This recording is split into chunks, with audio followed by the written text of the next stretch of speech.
এখন ভাতটা কষাচ্ছি। একবার ভাত হয়েছে, ছেলে কোচিং থেকে এসে গরম ভাত খেয়ে, মানে স্কুল থেকে এসে কোচিংয়ে যায়, গরম ভাত খেয়ে দিয়ে একবার হয়েছে। এবার এটা আসবে, ছেলে আসবে পাক্কা 2:30-এ আসবে, এসে গরম ভাত সয়াবিনের তরকারি থাকবে, এটা খেয়ে আবার টিউশনি চলে যাবে, সেই সন্ধ্যাবেলায় বাড়ি ঢুকবে। ঠান্ডা ভাত অতটা ভালো লাগে না, গরম ভাতটা খেতে ভালো লাগে, তার জন্য আমি জয়বাড়ি খাই, গরম রান্না করে খাই। রাত্রে গরম খেলে গরম ভাত রান্না করি, আর নাহলে রুটি মুড়ি এটাই, কখনো পরোটা লুচি, যখন যেটা ভালো লাগে ছেলেদের খেতে তখন সেটাই করি। এখন গরম ভাতটা কষাচ্ছে, আমার মুখে মানে ভাবটা যাচ্ছে, আর কি মুখ ঘামছে দেখতেই পাচ্ছেন, প্রচণ্ড মুখ ঘামছে। এখন তেল দিয়ে দিচ্ছি।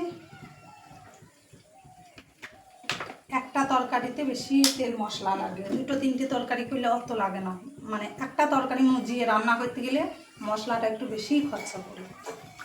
তা আজকে সয়াবিনের তরকারি করবো, সয়াবিন তো ভেজে রেখেছেন। আর এখন দিয়ে দেবো, না আগে লবণ দিয়ে কড়াইয়ে, নাইলে লঙ্কা দিচ্ছি ছুটে যাবে, একটু লবণ দিয়ে দিলাম, লবণটা তেলের উপর দিয়ে দিলাম। এবার বাবার হাতে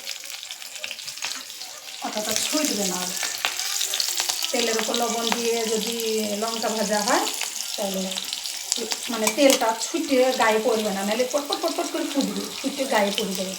এবার দিয়ে দেবো একটা পেঁয়াজ কুচি, এটা ভাজবো। দেবো একটুগুলো তেজপাতা, অর্ধেকটা ছিঁড়ে দুকুচি করে নিয়েছি। এবার মারের হাঁড়িতে ছাঁকা লেগে গেছে,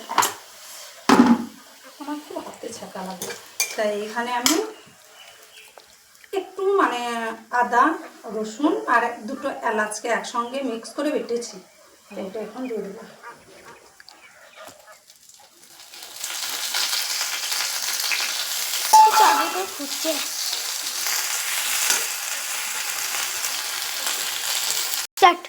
এবার দেবো হলুদের গুঁড়ো,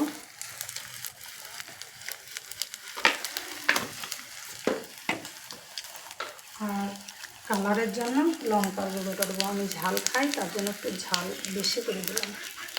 কাঁচা লঙ্কা দিয়েছি, আর কালারের জন্য লাল মরিচের গুঁড়া, আর দেবো স্বাদ মতো লবণ, যেমন বেরেস্তার আগে দিয়েছিলাম লবণ, তার জন্য অল্প পরিমাণ এখন দিয়েছি।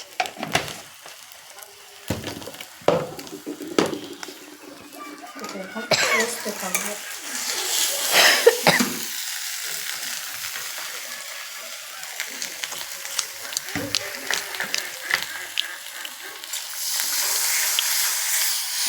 পানি দিলাম একটু,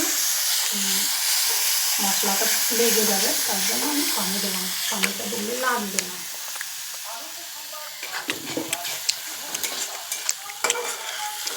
আমি যে ইউটিউব চ্যানেল আছে, যে রান্নার চ্যানেল বলে না, আমি যেটাই করি সেটাই মানে ইউটিউবে ছাড়ি, যে স্পেশালভাবে রান্না করি রান্না ছাড়ি এটা না। শর্ট ভিডিও আছে, বাড়ির কাজকর্ম, আমি যেটাই করি সেটাই আমি ইউটিউবে ছাড়ি, ইউটিউব ফেসবুকে ইনস্টাগ্রামে সব কিছুতেই ছাড়ি। তা এখন এই যে মশলাটা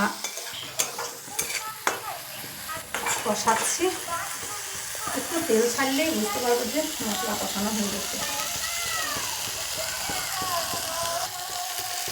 দেখতে পাচ্ছেন তেল ছাড়তে লেগেছে মশলাতে, মশলাটা দেখাও, আমাকে দেখাইলে হবে না, আমার উপর তেল ছাড়ছে না ঘাম ছাড়ছে আমার, মশলাতে তেল ছাড়ছে, তেলটা দেখান। এখন এই যে সয়াবিন বড়ি ভাজা আছে, এটা এখন এর সঙ্গে দিয়ে দেবো, এই চারটে আমি খাবো, রেখে দিলাম।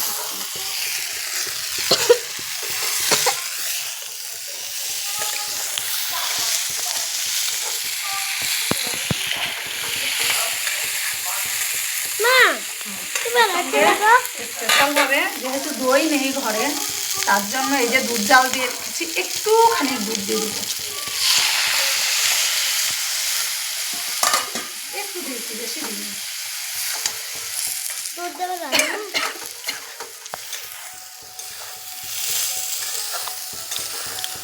তো দেখবা আজকে কড়া হাঁড়ির ভাত থাকবে না, তুমি আগে শেষ করবা, তারপরে তখন আমি খাবো খাইয়ে, ঠিক আছে?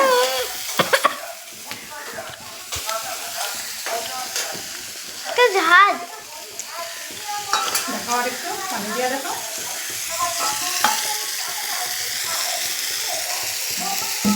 এখন আমি বাকিতে একটা পানি দিয়ে দিচ্ছি। দুধ দিয়েছি তার জন্য একটু কালারটা অন্যরকম লাগছে, রান্না করে আপনাদেরকে দেখাচ্ছি।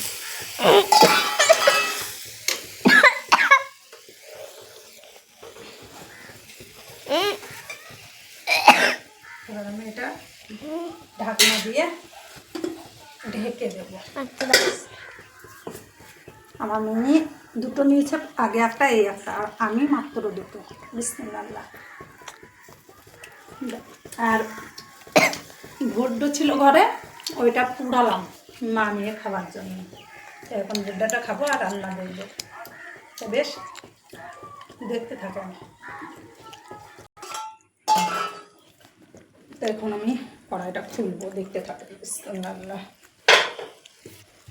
এই যে, ও সেই গন্ধ না, সেন্টটা যা উঠছে না, মাংসকে বলবে ওইখানে থাক। আমার এই রেসিপিটা দেখে যদি কাউরি ভালো লেগে থাকে একবার ট্রাই করে দেখবে বাড়িতে, খুব ভালো লাগবে। বাচ্চারা তো মানে চোখ মুজে, মানে মাছ হলে কাটা বাছতে হয়, মাংস হলে হাড় বাছতে হয়, আর আমার এই সয়াবিনের তরকারি কিচ্ছু বাছাবাছি নেই, মানে ভাত মাখাবে আর মুখে ভরবে। তা আমি এই নিয়ে ভিডিও করলাম, কেমন লাগলো একটু বলবে। এই পর্যন্ত।